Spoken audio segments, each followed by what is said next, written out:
Wala pang nangyari o may nangyari na kuya? Yung honest na sagot. May nangyari na sa amin. Sabi mo, hindi siya first time. Meron ka nauna. 18 yun. 18 yun, tas ilang ka? Ang ko kayong tano ko. Sabi mo 12. What? Doon yun sa gawin nila. Ganong kabata, ate. Opo. Alam ng mama mo? Opo. Inilegal ko po kasi siya nun eh. Ha? Alam ng mama mo? Opo. Hindi mo masabi ang dahilan kung bakit ka tumakas doon. Dapat alam mo yun kasi hindi ka alis doon hindi mo alam ang dahilan. Baka ibenta ulit ako ng mama eh. Ha? Baka ibenta raw siya uli ng mama niya. Ayoko talaga ibalik doon yan eh.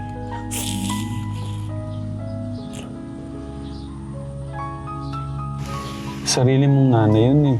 Dapat siya yung unang-unang nagpoprotekta sa'yo eh. Dati po kasi binibenta niyo ako sa anak po ng stepfather ko. Ha? Binibenta niyo po ako dati sa anak ng stepfather ko. Binibenta ka sa anak ng stepfather mo? Tapos, pag binibenta ka niya, anong nangyayari? Yun po ako ginagalaw. Ano po pinagkakitaan po ako ng mama.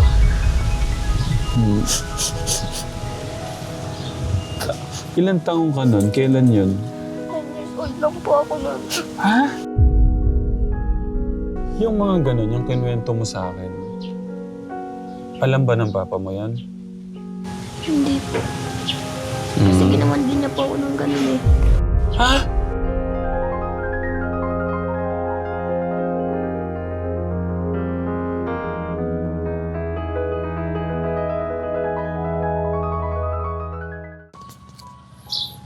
Okay. Kumusta ka ngayon? Okay naman po. Yung may ano ba? Mas malinaw na ba ngayon yung gusto ko? Opo. Okay. Basta gusto ko i-save ka. Itama natin yung mali. Yun yung gusto ko dito. Hindi ko kina-question yung pagmamahalan nyo, yung pagmamahal niya sa'yo, yung nararamdaman mo sa kanya. Pero may gusto akong itama. Pero sa akin, sa tatawanan lang mo eh.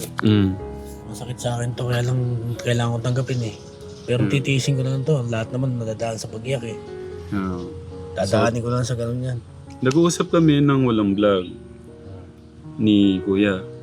Sabi ko sa kanya, kung talagang gusto kang masave at talagang mahal ka niya, isi-save natin ikaw. Unahin yung kapakanan mo. Tapos may balik ka sa ano. Talagang dapat nasa school ka. Pasok ka na ngayon eh. Yun yung gusto kong hihabol. May hihabol ka sa school. Tumawag po kanina yung mama niya. Excited doon na makita kayo. Kaya ako, natutuwa rin ako na dahil nakiusap sa akin, nagpapasalamat sa akin, buti raw napapayag daw ako. Sabi ko napaliwanagan naman ako ng maayos doon at saka kahit saan naman ako talagang mali ka ako eh. Kung mali, kung ngayon lang ako makakagawa ng tama sa buong buhay ko, gagawin ko na ako hanggat pwede pa. Tama. Kasi kahit sa ano niya, tinanong ko siya, hindi din siya parang komportable, ganun. Yung, anong sabi mo kahapon ko? Hindi lang po komportable sa mata po ng tao. Pag nakikita kami, dahil ang bukod kagad sa akin, anak mo ba yan? Ganito, ganyan, ganun. Yun, doon lang naman ako Pero sa amin dalawa, talagang na talaga ako sa kanya. Seryoso, kaya lang talagang kahit anong gawin kong seryoso, hindi makikita ng tao yun eh. Hindi, mali talaga kasi. Lagyan na natin doon, mali talaga. Kaya ako tinatama. Hindi maalis sa isip nila na Okay lang ba malaman ano yung gusto mong takasan na problema sa ano? Huwag na po eh. Huwag na po. Baka makatulong kami. komplikado kasi yun pagdating daw sa mama niya. Tsak na pag alis niyo Hindi natin alam kung ano mangyayari din eh. Haharap yun ng ganun, ganyan, no? Pero pag alis nyo, ako po, Bago na ugali ni mama. bugbog yan. Nabubugbog ka ng mama mo? Minsan po, palo lang.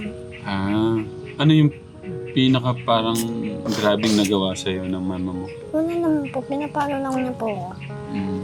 Disiplina lang naman daw niya po ako. Disiplina. Okay. Kasi baka lang may maitulong ako doon sa... Kasi nangamba din yung isip ko na ano kaya yung parang tinakasan mong problema sa inyo.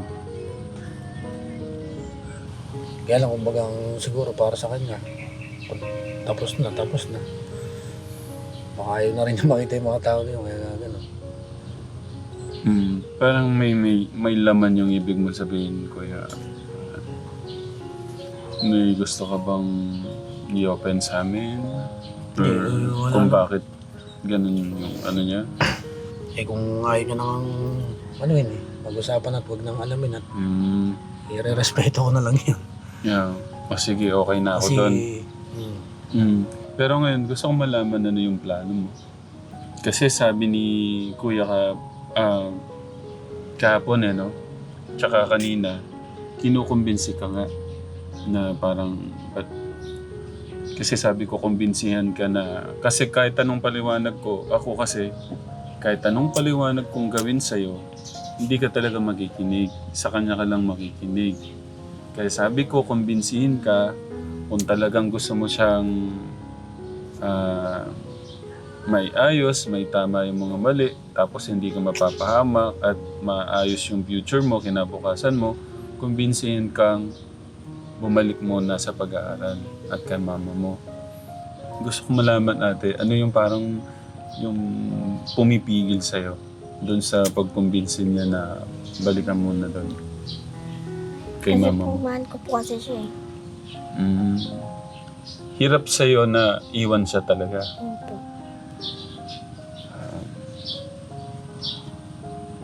Kasalanan mo yan, kuya. Ha? Kasalanan mo. Kasalanan ko lang naman siguro yung napamahal ako sa kanya. Siguro yung kung sakaling magkaroon man ako ng kasalanan eh, baka yung hindi lang talaga kami pwede dahil bata siya. Pero sinamantala mo kasi yung murang isip niya, yung problema sa bahay, gano'n. Ay, hindi. Sorry sa word sorry sa term, pero Hindi yun, hindi yun. hindi gano'n. Masayang pamilya ko. Tama ba yung ano ko? O, mali ako. Kanya. Sinamantala ba yung kamusmusan mo, yung problema sa bahay? Or Hindi. sa'yo? Hindi. Okay. Marami nga po dyan nakakapag-asawa ng mas bata pa sa kanya, buntis na. Ako, kung hindi ko siya nire-respeto, tagal na namin yan, dapat buntis na yan. Buntis na sa akin yan. So, ibig sabihin, wala pang nangyari o may nangyari na, kuya? Yung honest na sagot. May nangyari na sa amin. Okay. So, meron na pala ate, yung mga ganun. Okay. Nasabi mo, hindi siya first time. Meron ka na una. Opo. 18 yun. 18 yun, tas ilang ka? Ang kukulang taon ako. Sabi mo, 12. What? Doon yun sa gawin nila. Ganun ka bata, ate. Opo. Ba't alam mo na yung ganun? Opo. Alam ng mama mo? Opo. Niligal ko po kasi siya nun eh. Ha? Alam ng mama mo? Opo. Alam niyang ganun may nangyari? Ng ganyan? Opo. What? Anong ginagawa ng mama mo? Napabayaan lang niya po kasi ako Mas eh. matagal mo sila noon dahil Noon. ilan yun? 1 year 1 year and and 1 month. Mas matagal sila noon. Diyos ko po. Patawarin tayo ng... Doon lang sa kanila, kapitbahay, araw-araw siyang nagpupunta ron. Oo. Kaya nga sabi ko, Kabata-bata mo pa ate. Dapat nasa ang... Ay. Ba't ka pinapayagan ng mama mo sa ganun? Nahayaan lang po ko ni mama. Sana hindi ganun. Dapat pinrotektahan ka ng mama mo sa mga ganun. Hindi yung tama.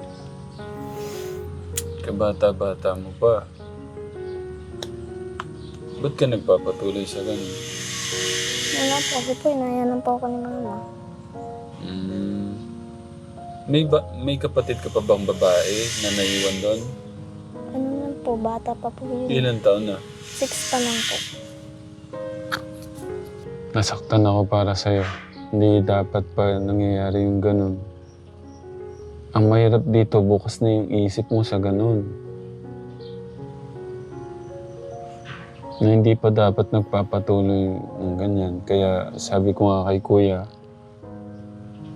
na tinatapat ko na siya, na dapat talaga mabalik ka agad doon.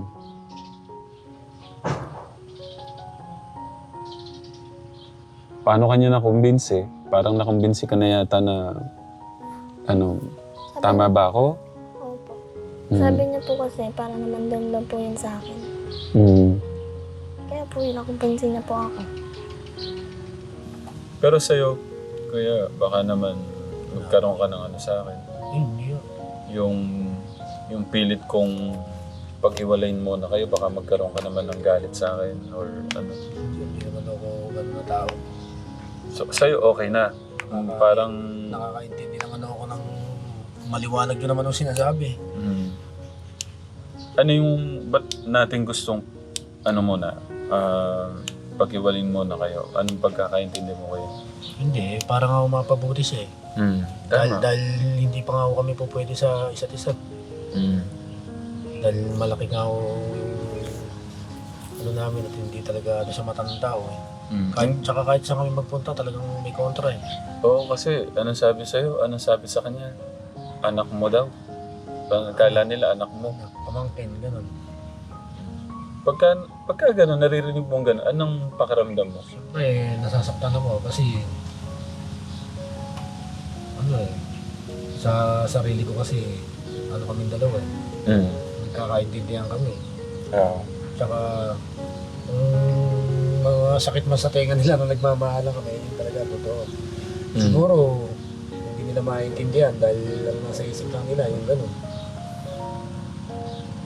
Pero kung hindi ko siya nire-respeto, sa tagal namin mag-asama, nagbuntis na sa akin yan. Siyempre, tinitignan ko rin yung sarili niya kung masasaktan siya, kung magsisisi kami sa bandang uli. Siya, gustong-gusto niya sa sarili niya, gustong-gusto niya nang magkano kami. Sabi ko, wag muna. Kasi yan, pinag-iisipan ko ako, tsaka baka sa bandang uli, mahirapan tayo, tsaka masaktan ka lang. Dahil nga, batang-bata ka, magbubuntis ka. Kailan niya sinabi yung gusto niya na magkaanak? Eh, lagi niya sinasabi sa akin. Kahit sa harapan ni mama niya, gusto niya na magkano kami. May mga ganong natin? Hindi, dahil siguro nga, dahil ang nasa isip niya, ayaw niya magkalayo na kami, ganyan-ganyan. Kasi nga, pag tinatanong siya, mag-aaral ka ba? Ang sagot niya lang kasi, mag-aasawa na, mag-aaral pa. Ganun lang lagi niya sinasagot eh. Ayun, kahit kahapon, ngayon ang tinatanong ko sa kanya, mag-aasawa na nga, mag-aaral pa. Kaya pinalawanan ko sa kanya na mabuti. Sabi ko, ang pag-aasawa, nandyan lang ako yan, kahit anong oras. Pwede yan. Pwede mo muna ka kung enjoy yung buhay mo. Napaka-laki pa ako ng mundo. Marami ka pang magagawa. Hindi ko naman sinasabi sa kanyang kalimutan niya ako.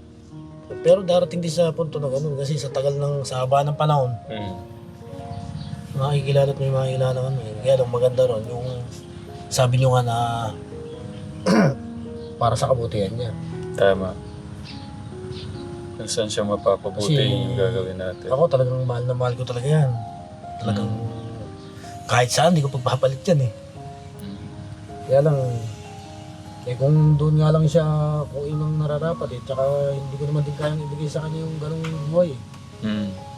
Ibig pa ako lang kung makukuha naman niya yung mga magagandang bagay na hindi ko kaya ibigay.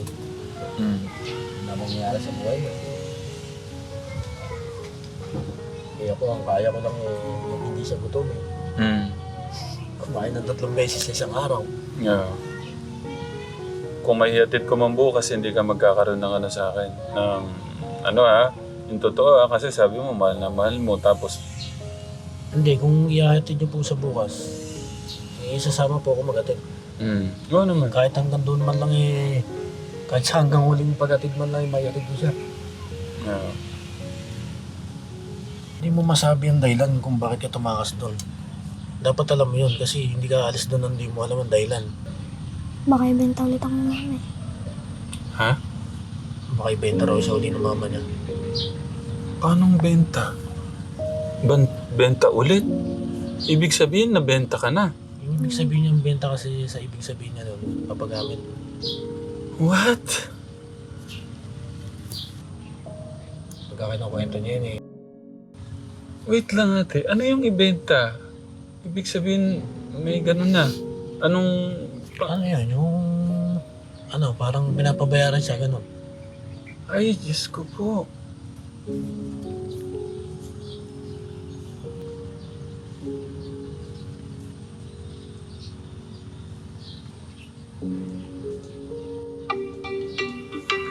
Matawag.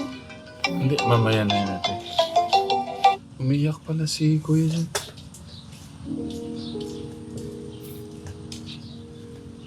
Bakit Kuya? Naiyak pala siya. So, yung gano'n alam mo pala, Kuya.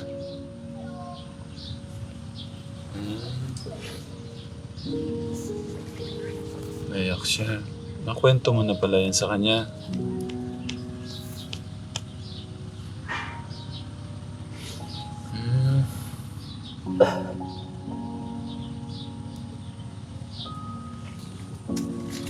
Ayoko talaga ibalik doon yan eh.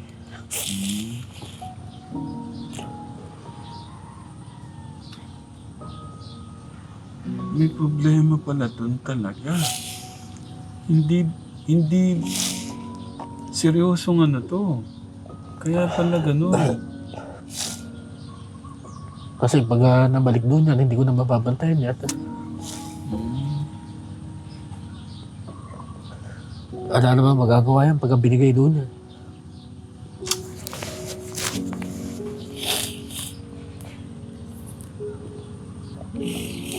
Ano naman magtatanggol niya na iba eh.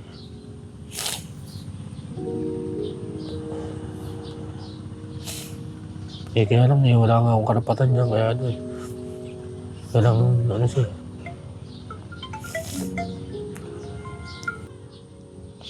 Lagi nagsusumbong sa akin yan. Sabi ko, hayaan mo na lang ako. Sabi ko, tapos naman ako yun eh. Huwag mo na akong balikan. Kung ano ako yung nakaraan mo. Wala na ako akong pakialam doon. Sabi ko, pagpasa Diyos lang ako natin yan. Basta ako, mahalaga, hindi na ako mauulit yun.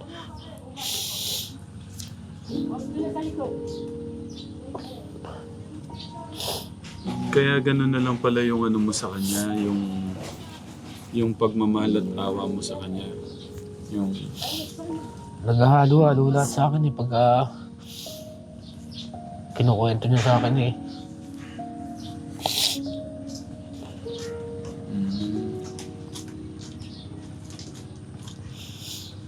Hindi ko rin lubos maisip na mga sarili ng ano eh. Ganun ang gagawin sa kanya eh.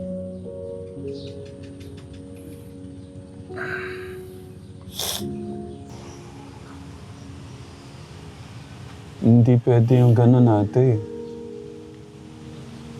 Sarili mong nanay yun eh.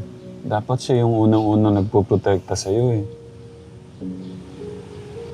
Dati po kasi binibenta niyo ako sa anak po ng stepfather ko. Ha? Binibenta niyo po ako dati sa anak ng stepfather ko. Binibenta ka sa anak ng stepfather mo?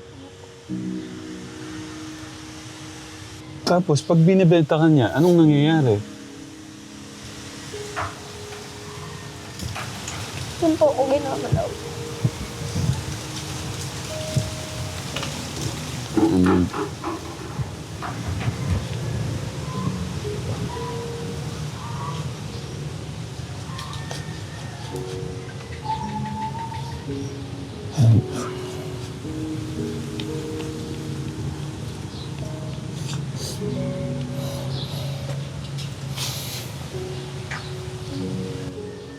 Kuya, kuha mo muna ng tubig sa ano.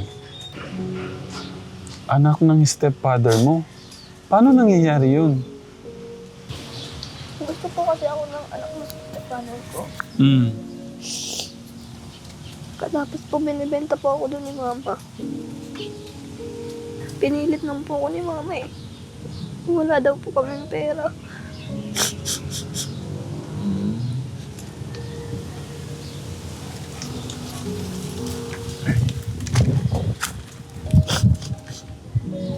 Sige, labas mo lang yung ano mo, ate. Sorry sa mga nangyari sa'yo.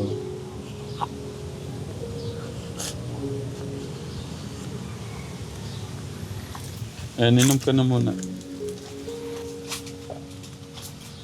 Paano nagsimula yun, ate? Hindi ko mapasok sa isip ko eh. Paano nagsimula yun lahat? Nagsimula po yung nagkagusto po sa akin yung anak ng stepfather ko. Hmm. Tapos po sinabi niya kay mama Oo. na po pinagkakitaan po ako ni mama. Hmm. Magkano binabayad sa mama mo? Hindi ko po alam. Tapos pagka binenta ka, anong gagawin? Doon po niya ako gagalawin. Sorry ate sa mga nangyari.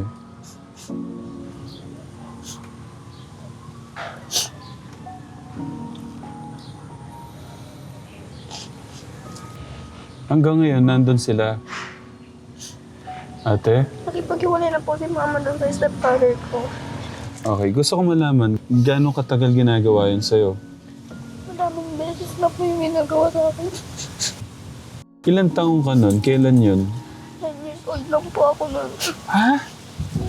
9 years old? Opo.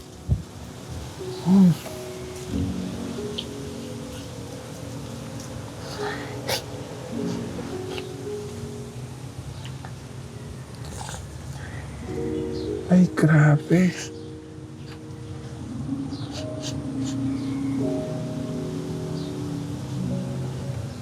Sabi ko, no?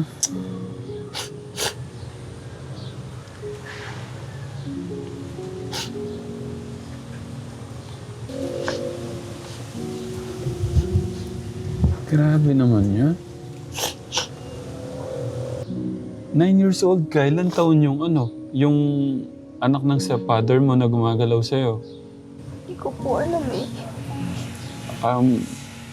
Matanda natin po yun eh. Nung nalaman mo yun, na ibebenta ka, nung first na, ano ba to? Sorry po, Tekram, but ano? Nung nalaman mo yun, nung first time na ibebenta ka, ano yung sabi mo sa mama mo? Hindi na lang po ako umimik.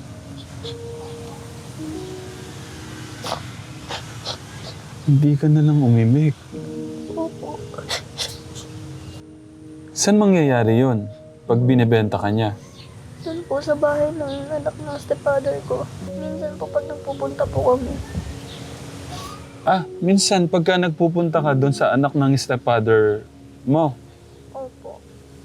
9 years ka nun, mga ilan, ibig sabihin, may taon ba nangyari yun? Opo. Pero naisip mo na humingi ng tulong sa ibang tao? Opo. Kanino mo naisip na hingi ka sana ng tulong para sa ganon? Sa tita ko po kaso natatakot po ako.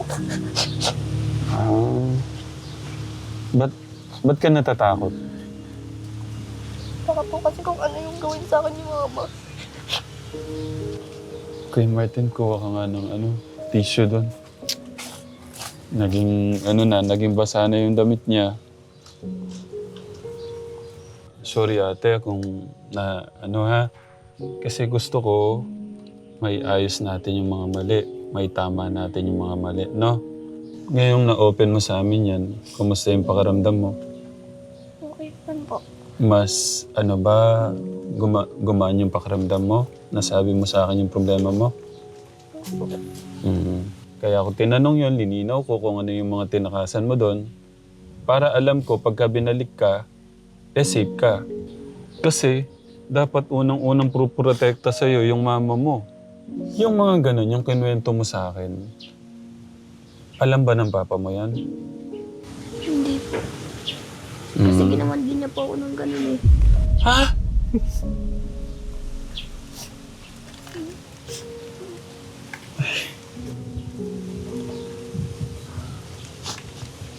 Yung ano na ginawa sa kanya. Ayun na ba naman niya? Nakagilap ko ngayon yung gagawin sa akin ito eh. Ano siya? Kasi dati kong kasama sa trabaho yun eh. Hindi, yan ba yan? Kumano yung mga ano ko? Anong ginawa ng papa mo? Sige. Ganun din po.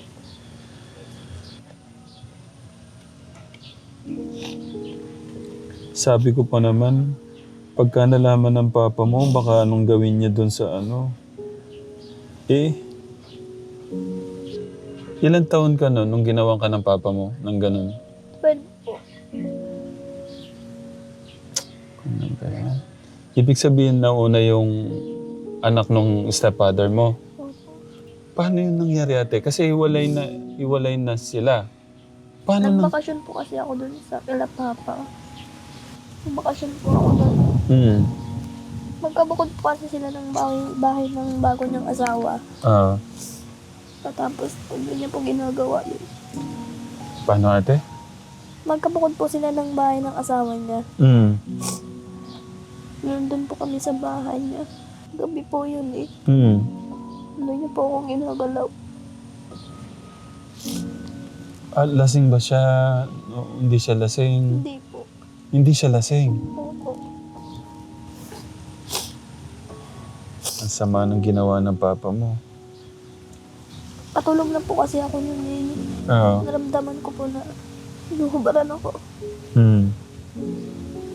Hindi na lang po ako umimik.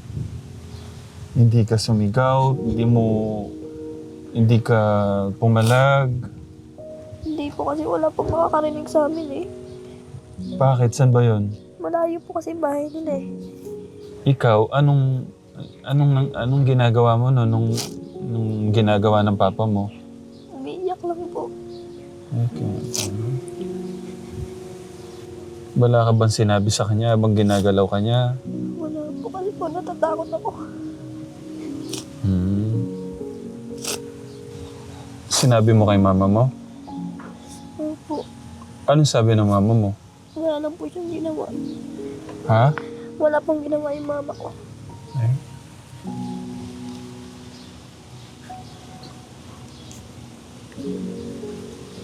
Grabe, napakasakit nito.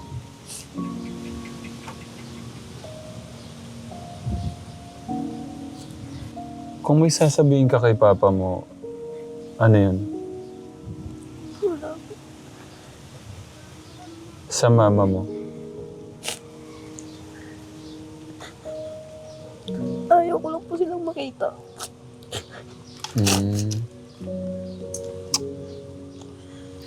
Grabe.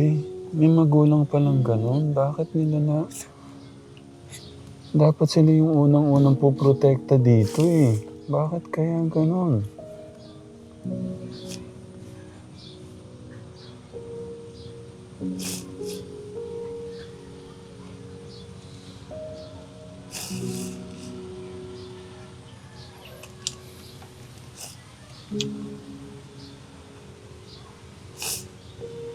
Dapat pa-counseling si ate.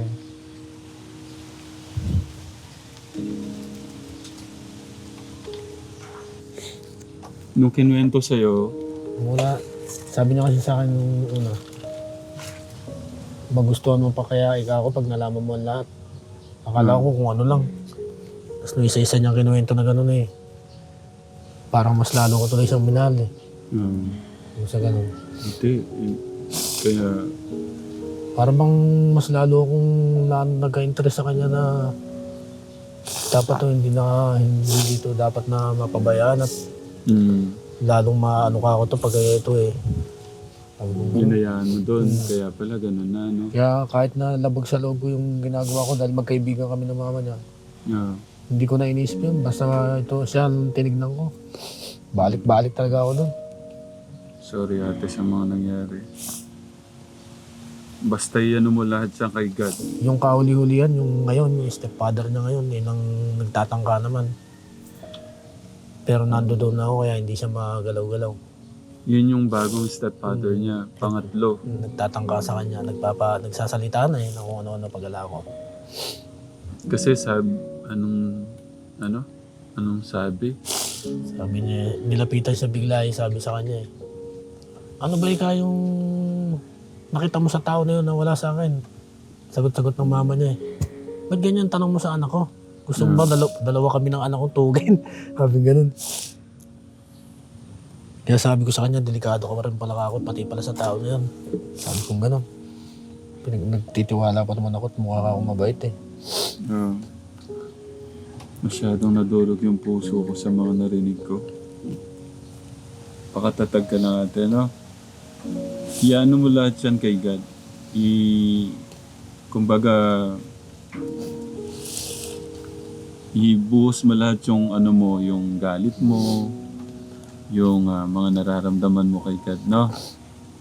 Para magabayan ka ng ating Diyos, no? Eh ngayon lagi ko, Ate, Opo. yung sinabihan ko siya, sabi ko, pag may nangyari uling ganyan, huwag ka na ako magiging pipe. Sumigaw ka ako, kinakailangan. hindi yung takot siguro. Ganun, huwag ka ako matatakot, ba't ka matatakot? Kung kinakailangan ka ako, sumigaw ka na, tulong. Sabi ko Hindi ganun. yung nangyari, kuya. 9 years pa lang siya, binibenta siya. Ibang yun. Anong klaseng nanay naman si nanay? Hindi. Ba't ninaya na ganun, maganon yung anak niya? Nung nandun ako, hindi ko masabi-sabi sa mama niya kasi baka ano yun to eh. Hindi ko gusto kong sabihin, hindi ko matanong eh. Dahil siya pagbubunto na eh. Sarili niyang anak, di ba? Hindi nga ako Kahit hindi mo sariling anak, hindi mo siguro magagawa. Yun eh. Hindi nga ako makapaniwala nun eh. Parang akong hindi normal na tao to ah. Pagkaharap ko naman kay Tinutino. Ba't ganun? Kuya, sa mga narinig ko, hindi natin pwedeng dalhin doon. Eh, Hindi siya Ay- mapapabuti doon. kahit siya naman ayaw, kaya lang ako lang nagpupumilit na dahil sabi niyo nga. Hindi, akala ko, Dahil hindi niyo pa nga alam yung kwento na gano'n.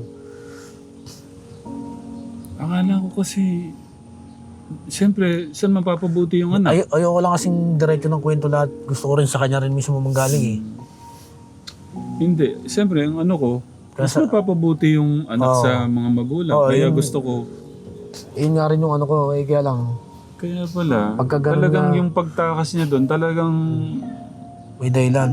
may dahilan, Kaya nga malalim ang Kaya dahilan. nga sabi ko sa kanya, hindi ka alis na walang dahilan. Kung ano ako yung dahilan mo, sabihin mo ako, kaya sabi ko sa kanya gano'n. Sorry sa mga nangyari sa'yo, ha? Pero, iano mo lahat yan kay God, no? Ibagsak mo lahat yan kay God. Lahat ng mga nararamdaman mo, no? Para mabigyan kanya ng payapang pag-iisip, mga magagandang plano, desisyon, no? Opo. Sa ngayon, ang iisipin natin, paano mapapabuti yung kinabukasan mo? Yan yung mahalaga sa amin. Buti na lang na natin yung mga ganito, no? Kagaya ng kay Jobeling, dun sa kay nanay doon, no? Tapos ito, sa mga katekram natin, ano po yung magandang gawin? Baka hingi lang po ako ng payo nyo o ano po yung masasuggest niyo po na pwede natin gawin sa po natin kay ate.